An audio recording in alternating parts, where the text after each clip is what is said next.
Hello everyone, welcome to my YouTube channel. आज की class में हम पढ़ने वाले हैं file system versus DBMS. File system, firstly मैं आपको बता देती हूँ, जो फाइल सिस्टम था वो डीबीएमएस से पहले यूज़ किया जाता था। ये एक ओल्ड अप्रोच थी, ट्रेडिशनल अप्रोच थी। जब तक हमारे पास डीबीएमएस नहीं आया था उससे पहले जितनी भी ऑर्गेनाइजेशंस थी वो अपने डाटा को किस तरह से स्टोर करती थी, फाइल सिस्टम के अकॉर्डिंग स्टोर करती थी। फाइल सिस्टम में अपने डाटा को स्टोर करती थी। तो जो फाइल सिस्टम है वो बेसिकली वे है अरेंज करने का फाइल्स को in the storage medium like hard disk. मतलब हम हार्ड डिस्क में अपना डाटा स्टोर कर रहे हैं, तो किस तरह स्टोर कर रहे हैं वो फाइल सिस्टम हमें बताएगा। तो जो फाइल सिस्टम है वो अरेंज करते थे डाटा को इन द स्ट्रक्चर्ड फॉर्म में और एक उसे अच्छा सा डिज़ाइन देते थे कि किस तरह से हमें अपने डाटा को स्टोर करना है। और जो फाइल सिस्टम ऑर्गेनाइज करती थी फाइल्स को, वो इस हिसाब से ऑर्गेनाइज करती थी कि जब हमें उस डाटा की ज़रूरत हो तो हम उससे अच्छे से रिट्रीव भी कर सकें। फाइल सिस्टम एक ट्रेडिशनल अप्रोच है, ये मैंने आपको बता दिया।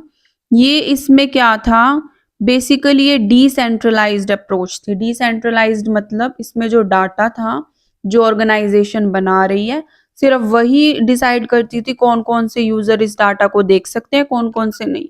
ऐसा नहीं था कि सभी इस डाटा को देख रहे हैं, तो वो डिसेंट्रलाइज्ड एक तरह से डाटा था। इसमें क्या होता है, फाइल सिस्टम में हर एक ऑर्गेनाइजेशन के पास अपना अलग अलग डाटा जो है वो स्टोर हुआ रहता था। देखो ये डाटा आपको दिख रहा है, इसमें क्या हो रहा है, जैसे हमारे पास स्टूडेंट फाइल है, उसका अपना डाटा स्टोर है, सब्जेक्ट फाइल का अपना डाटा स्टोर है और रिजल्ट फाइल का अपना डाटा स्टोर है। यहाँ पे हर एक अलग अलग ऑर्गेनाइजेशन के पास अपना अलग अलग डाटा जो है स्टोर है। इसमें हमारे पास यूजर्स भी जो हैं लिमिटेड रहते हैं। जैसे स्टूडेंट फाइल है, वो स्टूडेंट फाइल की ऑर्गेनाइजेशन देखेगी कौन कौन जो है इस स्टूडेंट फाइल को देख सकते हैं। तो स्टूडेंट फाइल्स के यूजर अलग हो गए। अब सब्जेक्ट फाइल भी अपने यूजर्स देखेगी कि हम किसको अपने दिखा रहे हैं, सब्जेक्ट क्या है हमारे डिपार्टमेंट के अंदर। तो इसमें जो है ऑर्गेनाइजेशन खुद डिसाइड करती थी कि किसको, स्टूडेंट को हमें ये डाटा दिखाना है, टीचर को दिखाना है या हेडमास्टर को दिखाना है या किसको नहीं दिखाना है। तो इसमें एक तरह से जो डाटा था वो डिसेंट्रलाइज था। यूजर्स जो थे वो सेलेक्ट किए जाते थे कि हम किसे अपना डाटा दिखाना चाहते हैं और किसे अपना डाटा नहीं दिखाना चाहते। और इसमें एक और प्रॉब्लम थी, स्टूडेंट फाइल है, उसके पास रोल नंबर है, सब स्टूडेंट नेम है, कोर्स है, मतलब अलग अलग कॉलम बने हुए हैं। उसी तरह सब्जेक्ट फाइल में भी बने हुए हैं। अब देखो स्टूडेंट आईडी इधर भी है, स्टूडेंट नेम जो है स्टूडेंट फाइल में भी है और रिजल्ट फाइल में भी है। इसी तरह से रोल नंबर भी दोनों फाइल्स में है। तो यहाँ पे क्या हो रहा है, डाटा हमें दोबारा दोबारा लिखना पड़ रहा है। तो ये जो था एक बहुत बड़ा ड्रॉबैक था फाइल सिस्टम के पास, कि हमें डाटा को दोबारा दोबारा स्टोर करना पड़ता था, क्योंकि एक की ऑर्गेनाइजेशन दूसरी ऑर्गेनाइजेशन को अपना डाटा नहीं शो करती थी। सो ये डाटा की रिपीटेशन हो रही थी, डुप्लीकेसी ऑफ डाटा हो रही थी और डिसेंट्रलाइज डाटा था। तो इस चीज को ओवरकम करने के लिए हमारे पास डीबीएमएस आया, जो आज के टाइम में हम यूज कर रहे होते हैं। तो डीबीएमएस जो है, इस पूरी की पूरी उसमें आपको कोर्स में डीबीएमएस के बारे में ही पढ़ना है। तो वो तो बहुत डिटेल में, बहुत डीप में, बहुत आगे तक जाएगा। लेकिन मेनली डीबीएमएस क्या होता है, ये होता है डाटाबेस मैनेजमेंट सिस्टम। डीबीएमएस क्या है, एक डाटाबेस अप्रोच है जिसमें हम वेल ऑर्गेनाइज्ड कलेक्शन होती है डाटा की, जिनका कोई मीनिंग होता है डाटा का। ये नहीं बेतुका डाटा डाल दिया। जो डाटा हमारे लिए यूजफुल है, मीनिंगफुल है, उस डाटा को हम अच्छे वे में ऑर्गेनाइज करते हैं और जब हमें इसकी ज़रूरत होती है हम इस डाटा को रिट्रीव भी करते हैं। काफ़ी सारे जो ऑपरेशन यूज होते हैं डीबीएमएस में, लाइक इंसर्शन, डिलीशन, सेलेक्शन और भी काफ़ी सारे, और भी बहुत कुछ डिटेल में है जो हम वीडियो आराम से अपनी देखते रहेंगे, लेक्चर वाइज पढ़ते रहेंगे। लेकिन यहाँ पर हमें सिर्फ फाइल सिस्टम और डीबीएमएस का एक तरह से डिफरेंस चेकआउट करना है। तो डीबीएमएस का और फाइल सिस्टम का डिफरेंस क्या है, तो हम ये देख लेते हैं।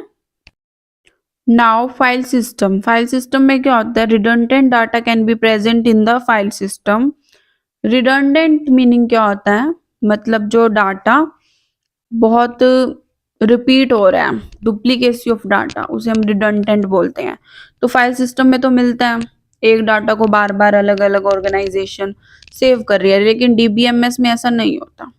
रोल नंबर अगर एक बार लिख दिया तो सभी उसी रोल नंबर की हेल्प से स्टूडेंट नेम चेक कर सकते हैं। ऐसा जरूरी नहीं है कि उन्हें दोबारा रोल नंबर लिखना पड़े। जो फाइल सिस्टम थी वो हमें इनबिल्ड मैकेनिज्म प्रोवाइड नहीं करती थी, जैसे बैकअप रिकवरी ऑफ डाटा। कई बार जो था डाटा लॉस्ट भी हो जाता था, लेकिन डीबीएमएस में हमारे पास ऐसे टूल्स हैं जो हमें backup and recovery of data easily provide करती है। हमारे पास जो फाइल सिस्टम था उसके अंदर इफिशिएंट क्वेरी प्रोसेसिंग नहीं थी, लेकिन डीबीएमएस में हमारे पास क्वेरी प्रोसेसिंग जो है बहुत इजीली और अच्छे तरीके से प्रोवाइड की जाती है। जो हमारे पास फाइल सिस्टम है वो हमें लेस सिक्योरिटी प्रोवाइड करता है एज कम्पेयर टू डीबीएमएस, लेकिन जो डीबीएमएस है उसके अंदर बहुत अच्छी खासी सिक्योरिटी हमें दी जाती है as compare to file system. जो हमारे पास फाइल सिस्टम है वो लेस एक्सपेंसिव होता है, लेकिन जो डीबीएमएस है वो कंपैरेटिवली थोड़ा सा हाई एक्सपेंसिव होता है, उसकी कॉस्ट थोड़ी सी ज़्यादा होती है। फाइल सिस्टम के अंदर हमारे पास क्या होता है, there is a no data independence, यहाँ पर डाटा की इंडिपेंडेंस नहीं होती, लेकिन डीबीएमएस में हमारे पास डाटा इंडिपेंडेंस एग्जिस्ट होता है, और डाटा इंडिपेंडेंस के आगे और भी पार्ट्स होते हैं जो आप डीबीएमएस में आगे जाके पढ़ोगे। फाइल सिस्टम में क्या था, एक टाइम पे एक ही यूजर जो है डाटा को असेस कर रहा था, लेकिन डीबीएमएस पे एक टाइम पे बहुत सारे यूजर जो हैं डाटा को असेस कर सकते हैं। फाइल सिस्टम के हमारे पास एग्जांपल हैं C++ एंड कोबुल। डीबीएमएस के हमारे पास एग्जांपल हैं Oracle SQL server.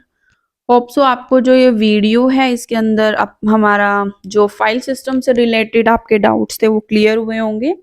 So please like the video, subscribe the channel and put the comment. Thank you so much.